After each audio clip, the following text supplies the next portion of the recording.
Hello and welcome to Mind Mondays, a special conversation series with thought leaders from diverse fields where we catch up with them to discuss the emerging realities of our times and their impact on our present and our future. Today, our focus is on living with the novel coronavirus, a virus that's not going away from our lives anytime soon. So, in that sense, how should nations, businesses, citizens, and societies adapt and adjust? This conversation is an initiative of the Mind Institute, an independent think tank that has been set up by Hero Enterprise. So let me welcome my first guest for today, Sunil Kant Munjal, the chairman of Hero Enterprise. Mr. Munjal, thanks very much for joining us today. Always a pleasure having you. Thank you. Thank you, Mridu.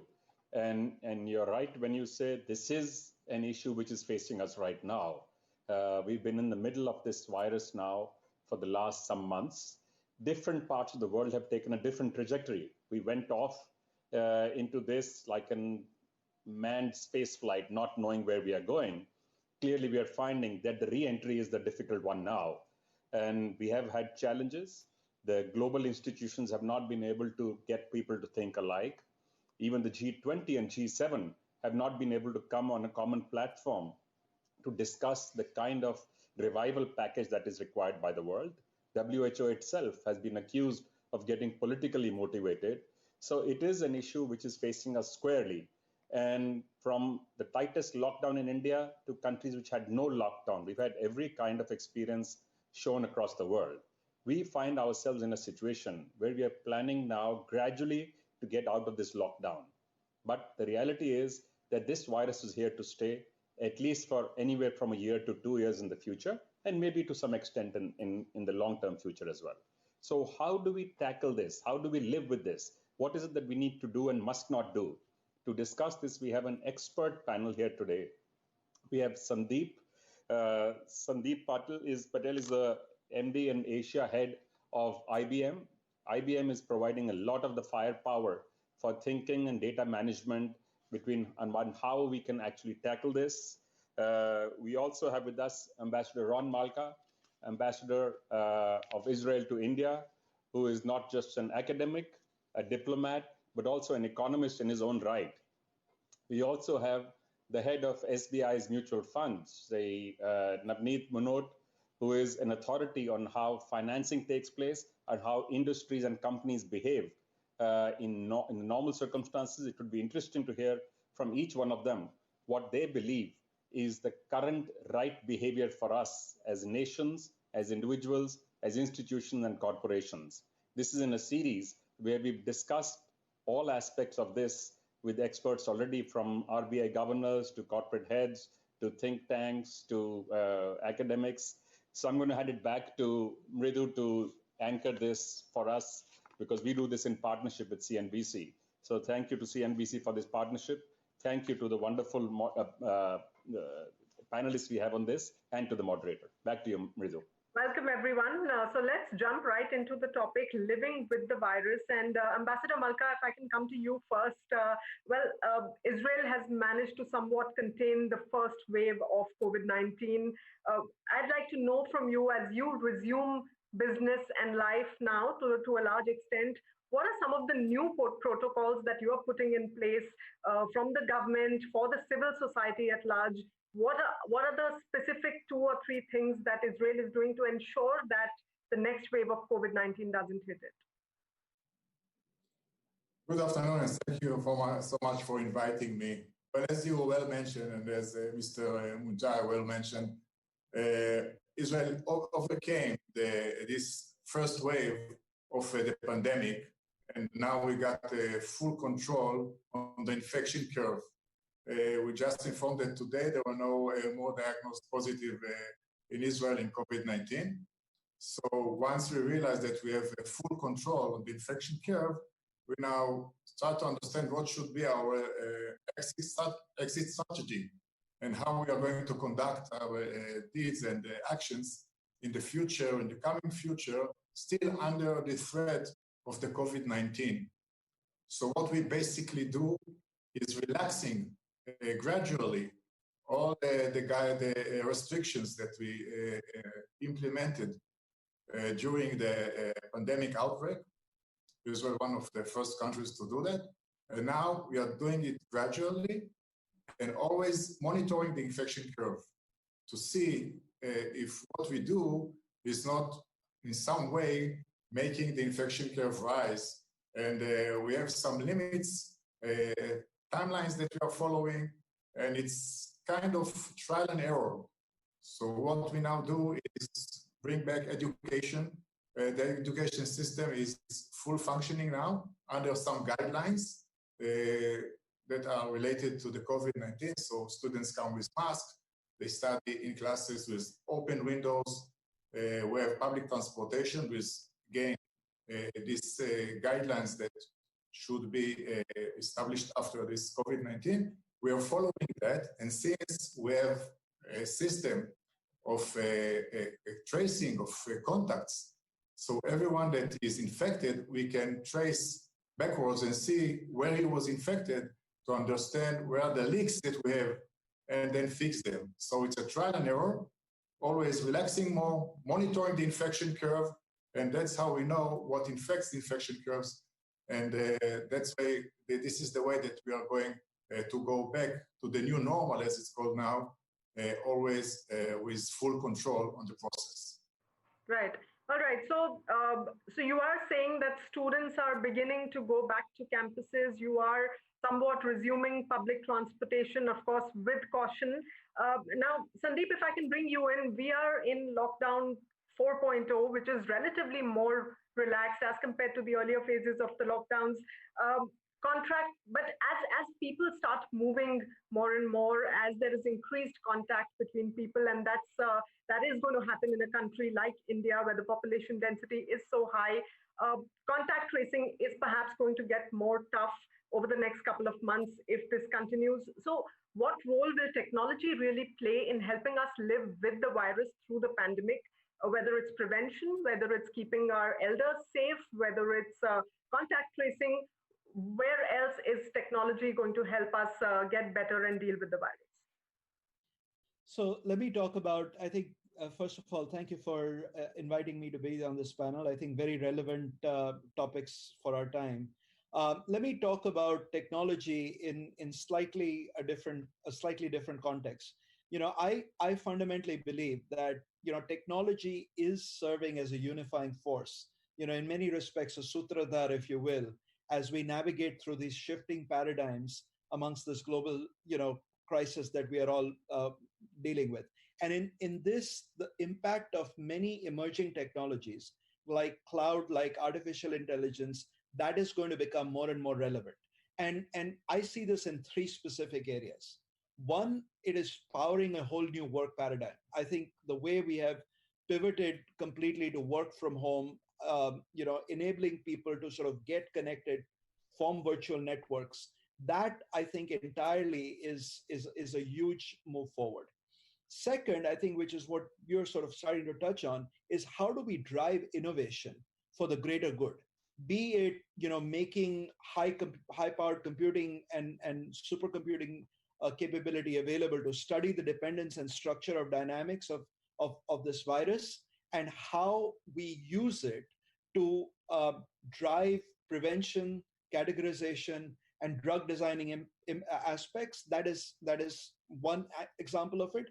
Another very live example of it is clearly the Arogya Setu Act that our government has launched, which enables people to you know, be careful about who they are interacting with. It keeps tracking, monitoring of where people are moving.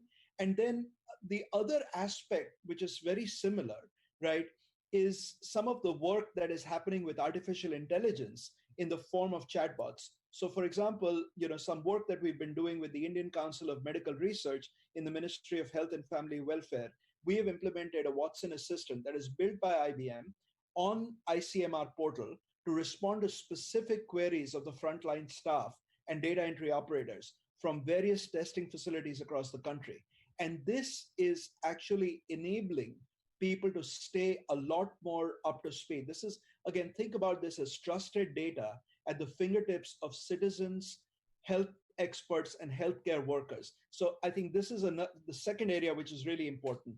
And the third area is new business models that are emerging all over the place. Particularly, one very specific example I will give you is with telecom operators and the communication service providers.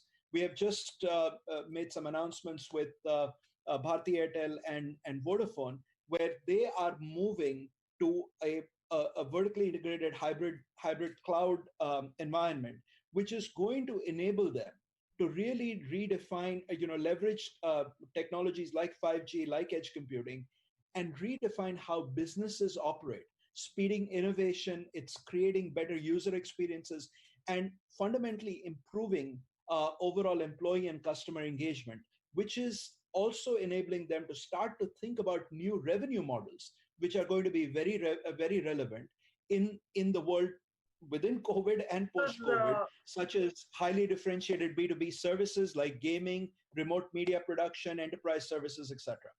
Yes, absolutely, Sandip. And gaming has indeed taken off really well during the lockdowns. And I'm going to come back to you on those new revenue models very soon. But bringing in Navneet at this point in time, Navneet, living with the virus also means that we have to start taking care of the economy.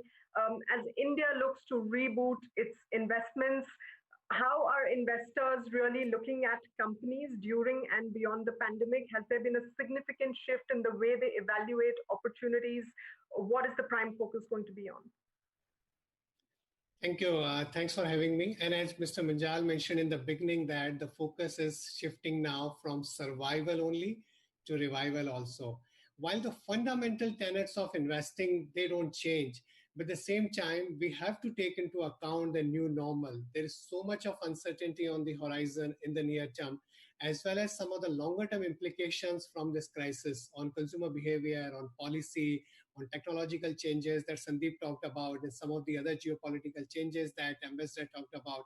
I think we'll have to take into account all of those. And I think one of the important aspects when we are looking at a business is to see the resilience. Resilience in terms of the balance sheet, their liquidity, and the resilience which is built into the business. How are they going to live through this crisis, and how do they rebuild or reimagine themselves for building the business on the other side of this crisis? I think adaptability, nimbleness, agility, I think those are going to be a lot more important. We're talking about so many of these uncertainty where there are so many unknowns. From a risk management perspective, any amount of scenario planning will always leave the scope for something which you cannot even plan out today. And that's why building that flexibility, building those feedback loops into the management systems is very, very critical.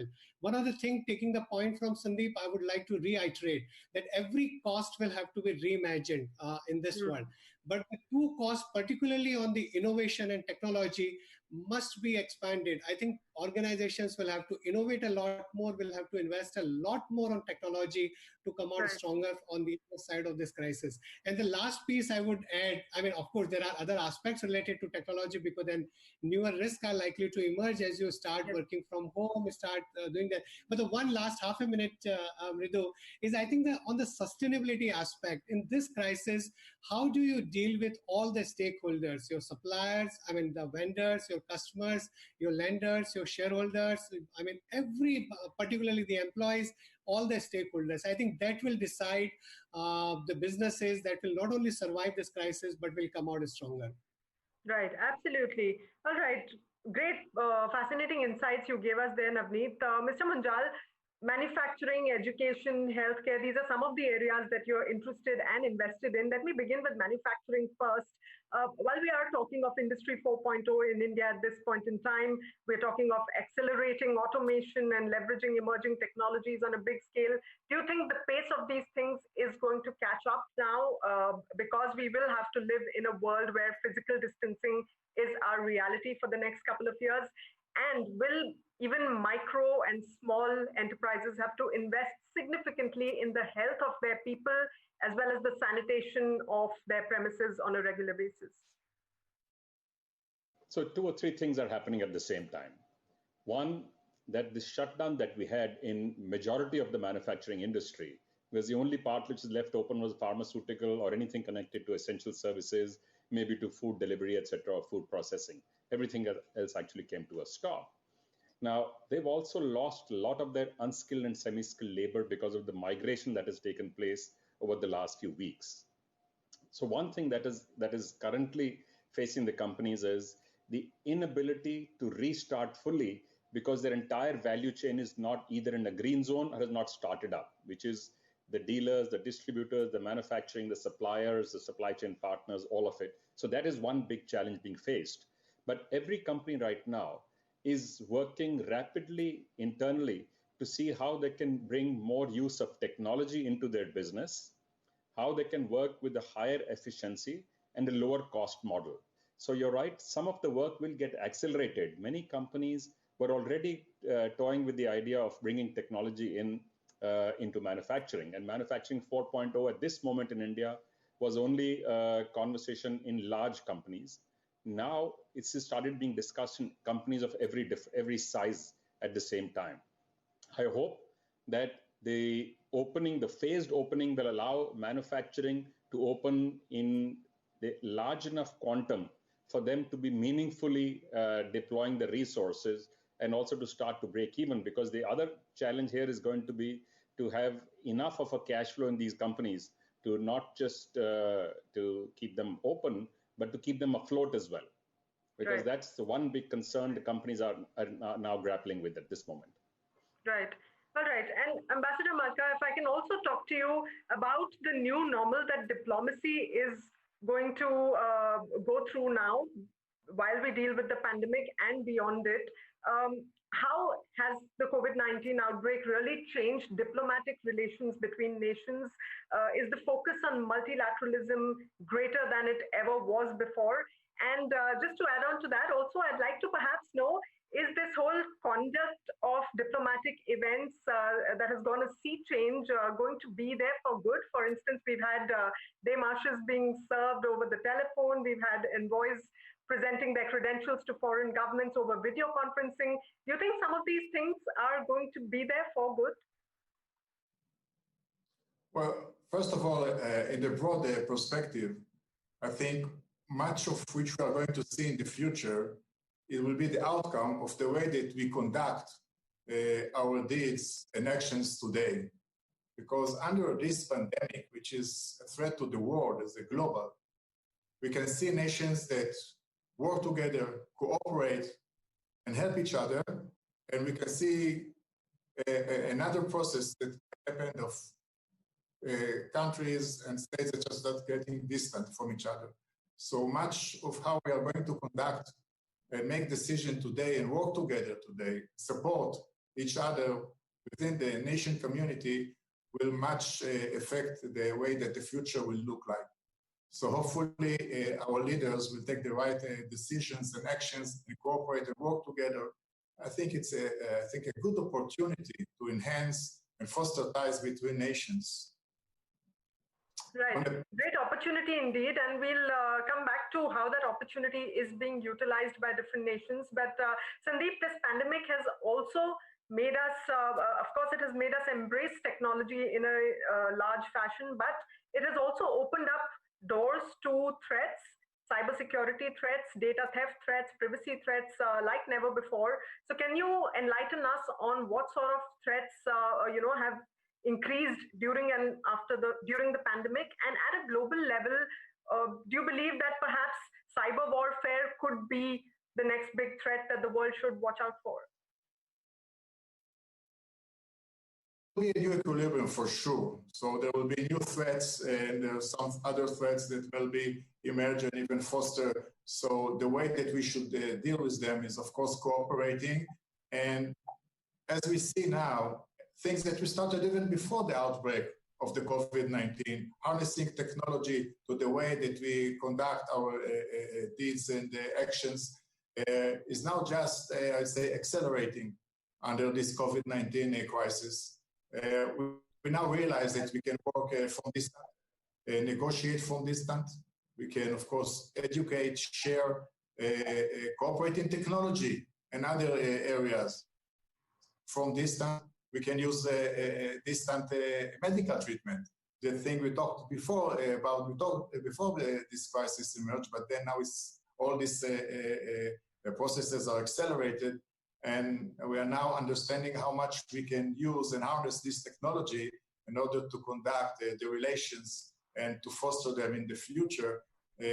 But saying that, I think that the nature of human will not change. We are social animals. So I make a distinction between the time until we find a vaccine and the population of the world will be immune with good medicine, effective medicine to the COVID-19 and after that. Because until this vaccine, we have to conduct our businesses differently. And as I said, using more and more technology for remote and other kinds of managing relations, negotiations. But after that, I think people will come to nature. That's what happened in the last crisis and pandemics that humanity saw in the past. So after that, I think people will come back to their nature. And of course, I'll also like to ask Sandip to weigh in on the cyber security threat. Sandip, how increased is our threat during the pandemic? So Mridu, look, it has increased. It has increased. So I'll give you one data point. We have a group called IBM X-Force that actually observes threats, cybersecurity threats around the world. And we have observed a 4,300% increase in coronavirus-related spam globally. Cyber criminals are using this outbreak to drive their business. They know that everyone is connecting, remotely online. And so even things like virus-themed sales of malware assets on the dark web and virus-related discount codes, etc., that is a fact of life. But that said, I don't believe that anyone should deter from taking the digital route, because I think there is an onus on technology and technology providers that we have to deliver technology and applications of technology with trust. Trust that it will work with reliability, trust that data and privacy will be protected, and trust that connectivity is secure. So the onus is on us to drive, I call it good tech.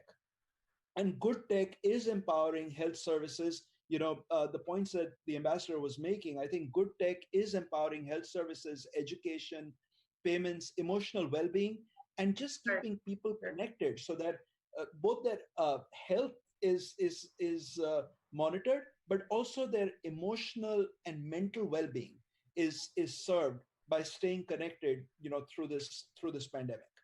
Right.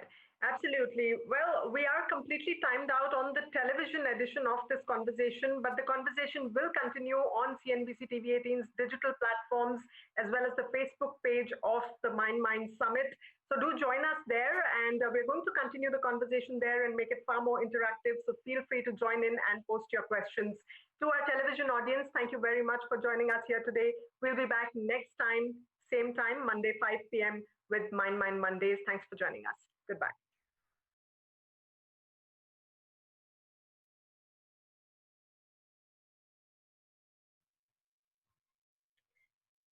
And welcome back. You're watching Mind Mondays on digital media right now. Let me come back to the topic that we are on, which is that how to live with the novel coronavirus. How should nations, businesses, societies, and citizens at large adapt themselves? Because the virus is not really going away from our lives, at least for a year or two. We might be luckier if a vaccine is found before that. But Navneet, if I can come to you at this point, the COVID-19 pandemic has been referred to as a black swan event by a lot of people. Some are calling it the gray rhino, which is a little less rare than the black swan. But as we continue to live with the virus, what is your advice to investors for hedging risk? Especially in these events that have small probability, but of course have very, very large consequences. You are absolutely right that in the normal distribution for the investors, particularly the left tail risk is always unhedged. Those are the events with very little probability, but huge consequences. And it's always an interesting debate in terms of how do you hedge that kind of risk. It's not easy to do that, because globally, if you keep the cash levels, the price that you pay for that liquidity is very, very high. Gold comes to mind, but it doesn't earn anything. So I think it's very, very difficult. And that's why asset allocation, the way you invest, the kind of businesses you look at in this new normal, I think all of that will have to get redefined. Also, I think I would say that the importance of ESG, which I briefly touched upon earlier, sustainability, will actually get even more important going forward, simply because I think how businesses deal with all stakeholders. So that S part in the ESG is also going to assume a lot more significance for every investor. Right, right. All right. And Mr. Munjal, you also have a significant interest in healthcare and education, and these are critical services that have seen great disruption in these times. We've gone online. While we've had the tech infrastructure there for a while, but I think the mainstream going online of healthcare and education has really happened through this pandemic. What further disruptions do you foresee as we continue to live with the virus for the next year or two? If you don't mind, first I'll take up a subject which is not part of the theme today, is social behavior. I think one of the things which is going to be important for us as we get back to whatever we call the new normal, the new abnormal, back to our lives, to take a grip of what's going on, of the economy, our work, etc. It's important for us to develop the new social culture where we will maintain that distance, where we will wear masks, where we will repeatedly watch our hygiene and clean our hands again and again. I think it's simple stuff which needs to become second nature to all of us. And going back to your question, and also, by the way, there is this big debate which has been on whether the shutdowns, lockdowns are good or not. There is no double-blind study, so we'll never actually know. But in a country like ours, for sure, now from a health care point of view, I'm saying, it has certainly helped us push back the onslaught of large numbers, and also helped us to prepare our abilities better. Availability of hospitals, beds, ICUs, ventilators, respirators, protective gear, all of this we are better equipped. And education for the last 15 years has already been talking of inducting more technology in, starting with smart classes 20 years. But this, I think, will give a big fillip to remote classes. A lot of education and teaching is going on now across schools, universities, colleges, etc., where you're running classes remotely. Of course, it's not quite the same as the experience of socializing with classmates and the experience you get on a campus. But this is the next best thing. And I think as a transition, this is a very useful tool. But for sure, we will see much more induction of technologies in both healthcare and on the education side. Right. And Ambassador Ron, I have another question for you that I've in fact been asking a lot of world leaders of late. A lot of countries are going to be severely debt-ridden at the end of this pandemic. Will it be incumbent upon the world to consider significant debt forgiveness, especially for very small, underprivileged, underdeveloped economies? Is this crisis going to bring the world together, or is it going to increase the distance between some of the nations? The way I see it, mostly this crisis is going to get the world together.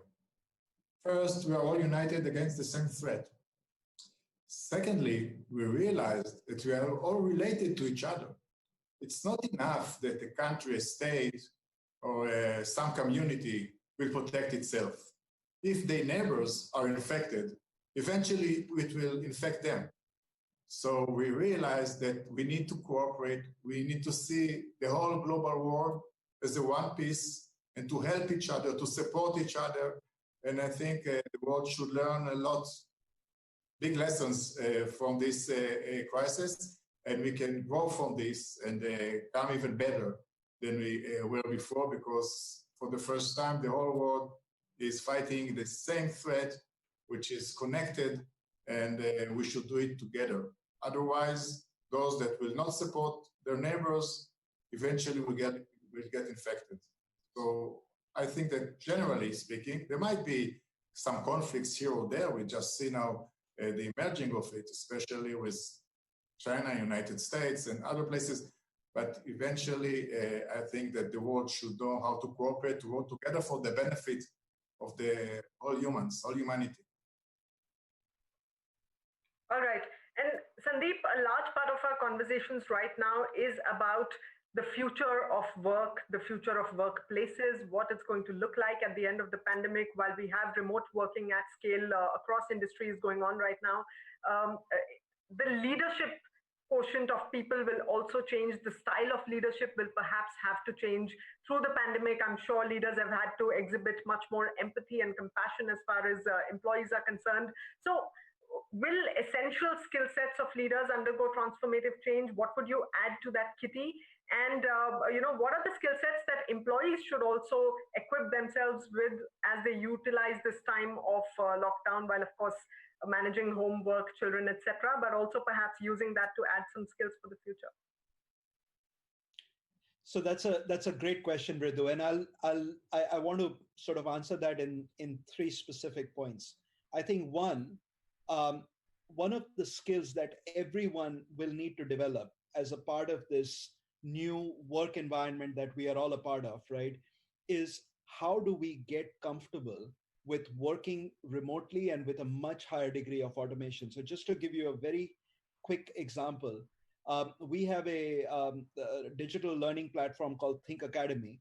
And over the last few months, we have had a 32% increase in people going through digital courses. And they've all been about automation techniques. How do they get doing more remotely in terms of service delivery, in terms of interacting with clients, even softer skills in terms of how do you conduct interviews and others on a remote platform. So that awareness is already setting in. So that's point number one.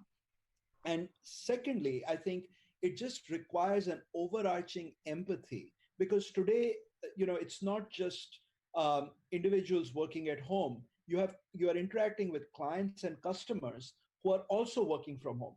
And every time you interact with someone, you have to have a mindset that you are in fact going into someone's home with every interaction. And what that requires is, I want to go back to something that Mr. Munjal said, which is there's a whole different social interaction and social skills that are going to become very relevant. One of the things that has worked as almost like a grassroots effort at IBM is something that we are now calling the work at home pledge, which has evolved through grassroots and input from many of our employees.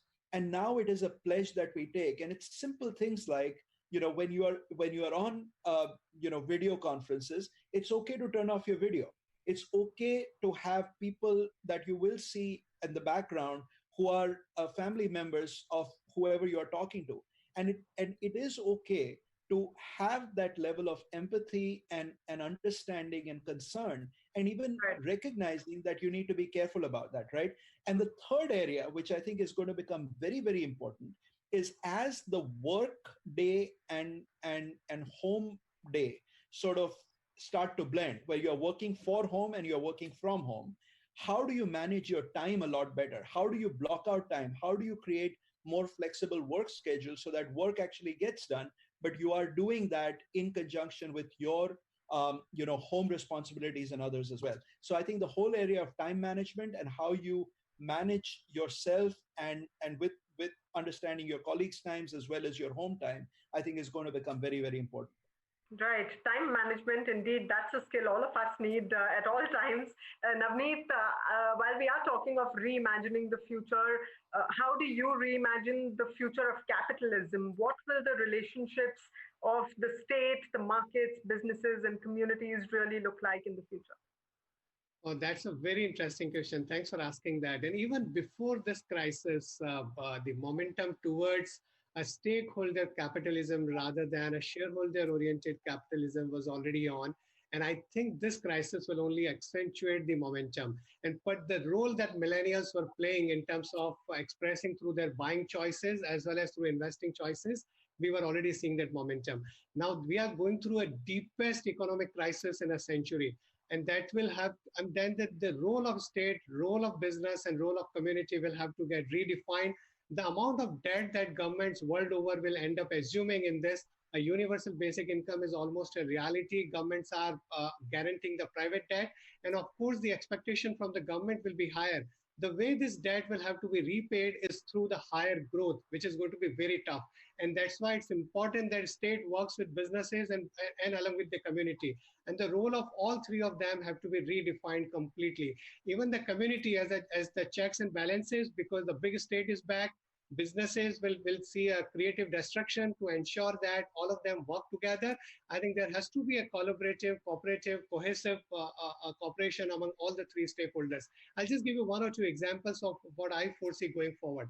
Number one, healthcare is going to be at the center of the public discourse, but healthcare will not only be the responsibility of the state, where of course they will be spending trillions of dollars going forward, but I believe that has to be the agenda for almost every business leader, including the business leaders who are not part of the healthcare sector. So providing a preventive healthcare in terms of physical, emotional, mental well-being of all employees or stakeholders will be a responsibility of all business leaders.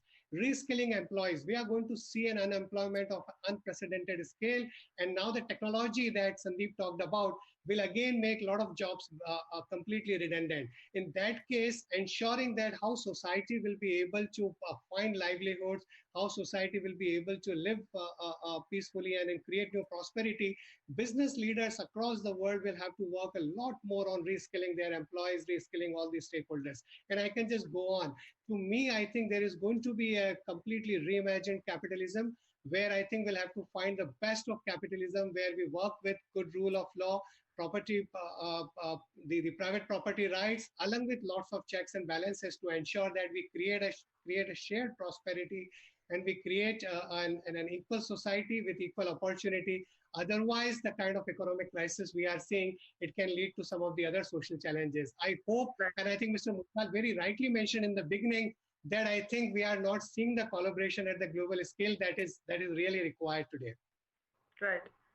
And Mr. Munjal, if I can come to you, a bunch of interesting insights that Navneet just shared with us. I want to pick up the one about healthcare taking precedence across workplaces, across minds of leaders in the future.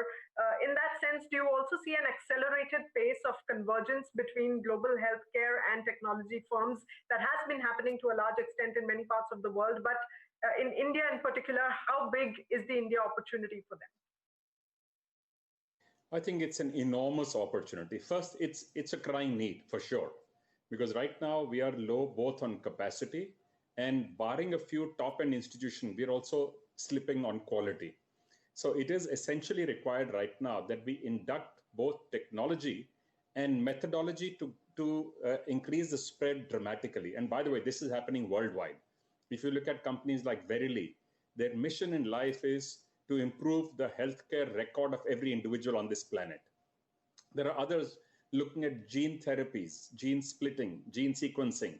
There are others looking at minimally invasive surgeries. Incidentally, as you know, we had one Mind Monday session only on the COVID-19 and public health. We are now planning actually 2 of them on future of healthcare. So we want to go into detail into this. This is an absolutely enormous need and an amazing opportunity, both at the same time. I just want to take on one more point that Navneet made about the economy being boosted not only by governments, but by business. Business does need to and will play a big role. Business at this moment needs the support. The Indian government has done an amazing job on a widespread. I was trying to read all the things that have been done. There are 59 line items of what we have done. What has not happened, which companies have objected to, is direct cash infusion in people's hand to be able to kickstart consumption and liquidity directly in companies so that they can maintain their operation at this stage. It is all coming as debt through different instruments into banking, etc. So I hope the transmission of this will be smooth and will actually allow the players in the economy to play a much bigger and a more dynamic role to bring the world back to where it needs to be and further. Right, absolutely. And now I know that you also like to pose a few questions to our panelists. Do you have a question for any of them at this point? So I'd just like to ask, I'm going back to Navneet for a minute. Navneet, of all the things that have been announced by the finance minister over the last many days, is there something which stands out for you? And what do you think is the actual quantum of cash outlay that the government is taking on its own books, and how far do you think it ought to have gone? So I think the actual cash outlay in this year may not be more than 1 or 2% of the economy, somewhere between those two numbers. That's not very high. I think what the government has been trying to do is to create a multiplier effect. Also, almost 40% of the stimulus of that 20 trillion rupees is coming from the RBI. How do you get a multiplier effect? How do you inject confidence into the banking system, financial system, and businesses so that they can, as you rightly mentioned, so that they can borrow money and run their operations? But I completely agree with you. I think we need a little bit of more demand stimulus at this stage. And that has to be done through programs like NREGA, where a little bit of increase in the amount has been announced, but maybe a substantially higher amount in those kind of programs, which not only boost the demand at this stage, but also kind of create some capital investments, which increases productivity over a longer run. What stands out, I think some of the reforms measures, I mean, not much has been talked about. I think some of the agricultural related intentions, particularly on dismantling of APMC, dismantling of Essential Commodities Act, I think this can pave the way for a significant another revolution in the agriculture sector, where we really ensure that farmers get the right prices and we really scale up our agriculture. We can become a big powerhouse on agri exports also. I think the another could be the intention on the public sector, that is structurally over a period of time, we only want to retain those public sector units which are strategic in nature, and even in those sectors, not more than 2 or 3 or 4 units, and rest will get merged or the others will get privatized. I think those are like real big intentions.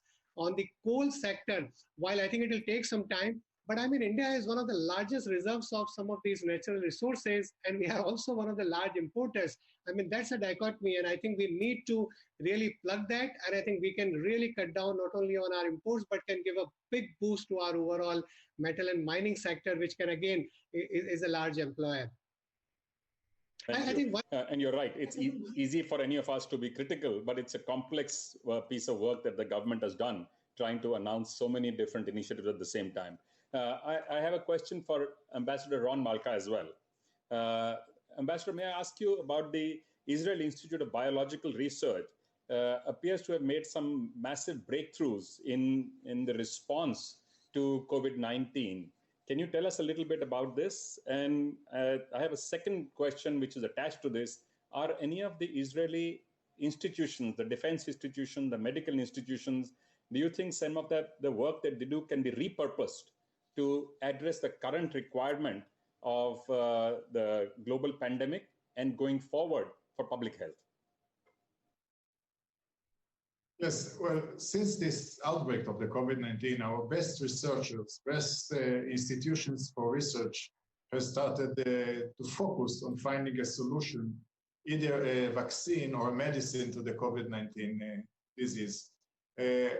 Yes, our Biological Institute for Research has done a dramatic breakthrough, developing 3 kinds of antibodies that each and every one of them can neutralize and block the COVID-19. It was demonstrated in the laboratory.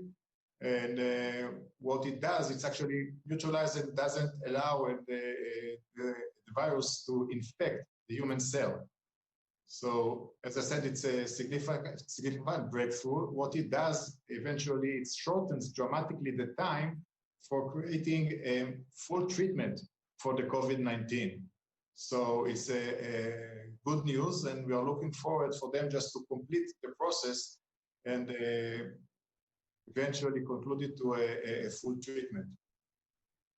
Yes, we are now harnessing all our technology, our experts, in order to try to find solutions also to the COVID-19 and to the new ecosystems and I say formulas of working, frameworks that are now being what we call the new normal. Our best technologists and scientists are working on solutions and finding advantages and advanced technology to conduct better the deeds and the actions that we take now for this COVID-19, as I said, trying to relax the regulations and try to somehow control the infection curve and still let the economy go on. And we are also with other nations. We just started a very wide cooperation with India. So our best scientists and technologists are working now with their counterparts here in India, trying to find solutions. We started with 50 topics that are related to COVID-19. We are now enhancing that to more and more topics of collaboration on science and technology. Right, and we wish you good luck with that, Ambassador Malka. Hope to see some fruitful results soon on discovering a cure for this terrible disease that has taken many lives across the world. We are completely timed out on this edition of Mind Mondays. Thank you very much, gentlemen, for joining us here today and sharing your insights on living with the virus. The next year or two is definitely going to be difficult for us, but we are in it together, and here's hoping we all come out safer on the other side. Thanks very much for joining us. Thank you, Mr. Munjal, Ambassador Malka, Sandip, Navneet. Thanks very much. Thank you. Thank you.